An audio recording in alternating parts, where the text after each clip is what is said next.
Dahil nga sa ginawa ng ating bida, ay lalo pang nag-alburuto at nanggigil sa galit itong si Yuanba. Kaya naman rin ay muli itong umatake, subalit nagawa lang ulit itong salagin ng ating bida, kung saan nga gamit lamang ang isa niyang braso, ay nagawa niyang muli na masaktan ng todo si Yuanba. Kaya naman rin, heto at nagkakangsisigaw na naman ito sa sobrang sakit. Pagkatapos ay mariin pa itong sinabihan ng ating bida na ang bali daw nitong braso at binti, ang siyang pinakang parusa niya rito, at kapag daw nagtangka pa itong muli na lumaban ay tuluyan niya na itong papatayin. Pag-alit ding sabi ni Yuanba na di pa nga raw dito nagtatapos ang lahat, sapagkat once daw natuluyan na siyang makarecover ay pagpepera piresuhin niya ang ating bida. At dahil nga sa kung ano-ano pang kayabangan at kahambugan ang sinasabi nitong si Yuanba, ay lalo na ngang nagalit ang ating bida, kaya naman ay tuluyan na niya itong pinaslang, sa pamamagitan ng paggilit dito ng leeg, hayan kasi puro pakaangasan, ayan tuloy di ka na talaga makaka-recover. Maangas pang ang dagdag na sabi ng ating bida, na once nga raw na magbigay siya ng chance ay dapat hindi ito balewalain, dahil pag siya ay tuluyan ng napuno, wala nang anumang makakapagpabago sa kung anong gagawin niya. Eto naman ngang si Tanda ay mangiyak-ngiyak, habang tinatawag ang pangalan ng mahal niyang pamangkin. Sabay nang gagalaiti pa itong tumingin sa ating bida, at mariing sinabi na napakawalang hiya raw ng ating bida, para paslangin si Yuanba, at isa pa ay di rin daw siya papayag na hindi makakapag-revenge. Sambit niya naman nga na hindi raw ito mangyayari kundi dahil dito kay Tanda, kaya naman kapag daw gumawa pa ulit ito ng gulo, baka sa susunod ay ito naman ang ilampaso niya at kitilan ng buhay. Nanlumo nga ng labis itong si Tanda dahil sa nangyari at tila ba hindi peren matanggap ang lahat. After few hours dito sa isang hall, ay makikita ang ating bida kasama ng master at ng isa pang lalaki, na siyang chief dito sa Hero House. Kung saan nga ay agad rin na pinuri nitong si chief ang ating bida, dahil daw sa napaka-genius at powerful niya kahit na siya ay bata pa lamang. Sambit rin naman nga niya na di na raw siya kailangan pa na bulahin nitong si chief, sapagkat tulad lang din daw naman siya ng ibang cultivator. Sabi namang muli ni chief na ang ating bida pa lang daw ang nakita niyang nananatiling humble, kahit na makapangyarihan na, kaya naman ay higit daw talaga siyang natutuwa dahil nagkasama sila ngayon, hiling niya rin daw na sana kung pupwede ay baka maaaring maturuan ng ating bida ang kanilang mga disciples rito sa Hero House. Tugon niya naman nga na kaya daw siya nagtungo rito, ay upang makapag-focus sa kanyang cultivation, kaya naman daw ay mukhang di niya mapagbibigyan ang hinihinging favor nitong si Chief. Sagot naman nito na bakit daw naman hindi, sayang daw naman kasi pag daw naging guro dito sa kanila, magkakaroon ng chance na mabasa lahat ng aklat na naririto, at bukod pa dun pwedeng-pwede rin siyang magkaroon ng iba't ibang uri ng herbs. Nang marinig nga iyon ng ating bida ay natuwa siya, kaya naman rin ay biglang nagbago ang kanyang isip, malugod niya nang tinanggap at pinagbigyan ang hiling ng chief. Ang kasunod na eksena naman nga ay rito sa tahanan ng Ge family, kung saan nga ay makikita natin ang labis na paghihinagpis ng ama ni Yuanba, habang nakatingin sa walang buhay nitong katawan. Malungkot ding sambit ni Tanda na kasalanan niya daw ang lahat, dahil kung naging mas matapang at mas malakas lang daw siya, baka daw buhay parent si Yuanba hanggang ngayon. Nanggagalaiti rin namang utos ng ama ni Yuanba, na hanapin rin daw agad ngayon ang ating bida, dahil nararapat lang daw na kanyang pagbayaran ang lahat ng ito. Matapos ang isang araw ay andito naman ang ating bida sa alchemical house dito parent sa Hero House, kung saan ay nagagalak niyang sinabi sa sarili na mukhang tama nga raw pala ang sabi ng iba, na ito ang best academy, sapagkat ngayon na nakita niya na ang mga herbs, ay masasabi niyang higit na mas mainam at marami ang mga naririto compare sa iba niyang mga napuntahan, kaya naman tiyak rin daw na mas makagagawa siya ng mas marami pang pills.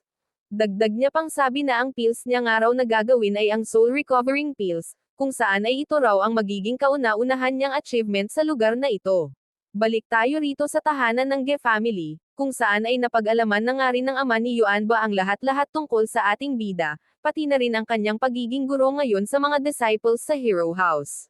Sambit rin nitong si Mr. Ge na kaya raw din naman pala naging napakabastos ng ating bida, ay dahil sa mga posisyon na meron siya ngayon, pati na rin ang dahil sa kilala na nga daw siya ng marami. Dagdag pa nitong si Mr. Ge na base raw sa social status ng kanilang family ngayon, ay mukhang hindi makabubuti kung magre-revenge na agad sila, lalo pat wala pa silang maayos na plano, baka daw mas higit lang silang mahirapan na harapin ang ating bida. Tanong naman nga ni Tanda, na bakit raw naman, kung gayon daw ba hahayaan na lang nila ng basta ang ating bida. Tugon nga ni Mr. Ge na ang ating bidang araw ay higit na mahirap talunin, at isa pa ay wala din silang malakas na impluwensya or connection sa iba, kaya naman baka raw sa pill contest na lamang sila gumawa ng hakbang, para na rin mas makapaghanda sila ng mabuti, dahil iyon lang din daw ang paraan na sa tingin niya ay magtatagumpay. Makalipas ang ilang araw dito sa isang city ay makikita ang isang karwahe.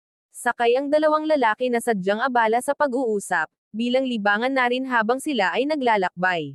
Sabi nga nitong lalaking ito, na ang Central City nga raw bilang isa sa mga biggest city sa Great Wu Empire, ay masasabi niyang higit na mas maunlad kesa sa kanilang kabisera. Sambit naman nga nitong isa, na ang pagkakaroon daw lamang ng malaking population ang tanging advantage nito, subalit pagdating raw naman sa dami ng mga mahuhusay na masters ay tiyak na sila ang namuguna. Muli naman ngang sabi ng lalaki na merong white hair, na huwag daw naman sanang maliitin nitong green hair boy ang mga taga doon, sapagkat ang mga tao nga raw doon ay higit ring mga makapangyarihan, at isa pa ang dapat daw na gawin nila ngayon ay ang maghanap ng mga taong willing na makisali sa kanila, kaya naman dapat rin lang daw na magkaroon sila ng respeto kanino man. Tugon naman nga ni green hair boy, na sige raw gets niya na kung anong ibig sabihin nito, pero sa tingin niya daw, itong ginagawa nilang ito ngayon ay walang kwenta, di rin daw siya naniniwala na merong may kaya na patayin ang lahat ng assassins mula sa assassin gang, dahil napaka-imposible daw talaga noon na mangyari. Sabi naman ni White Hair Boy na matapos man daw nila itong task o hindi, kailangan pa rin nilang mag-report kung anong mangyayari, at isa pa ay malaki rin daw talaga ang paniniwala ng kanilang leader na magagawa nila ng tama ang kanilang task. Pabiro naman ngang sabi ni Green Hair Boy, na mas higit raw na importante at nakakaakit ang mga babae na natatanaw niya ngayon, kesa sa task.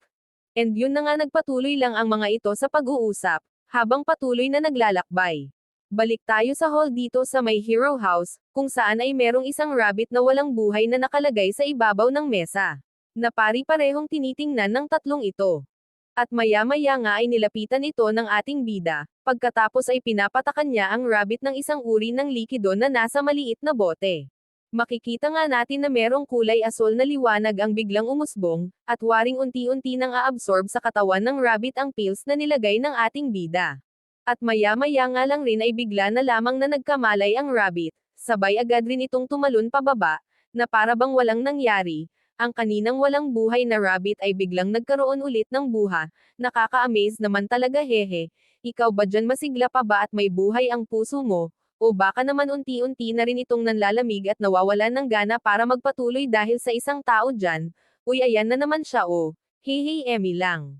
At yun na nga labis na namangha ang dalawang ito, sabi pa nga ni Master habang di pa rin makapaniwala, na pupwede daw ba talagang ang patay na rabbit kanina ay muling nabuhay. Tugon niya naman nga na ang inilagay niya daw kanina sa rabbit ay tinatawag na soul recovering pills, kung saan ay isa iyong liquid version, karaniwan daw kasi talaga tableta ang ginagawa niya, pero ngayon ay likido, upang maybe daw naman at masubukan niya rin kung talagang effective, and yun nga hindi siya nag-failed sa kanyang likha. Sambit namang muli ng master na di raw siya makapaniwalang makalilikha ang ating bida ng ganitong uri ng pills. Sabi naman ni Chief na isa raw karangalan para sa kanila na makakita ng ganitong uri ng pills, tanong rin nito kung saan ba ito nakuha ng ating bida.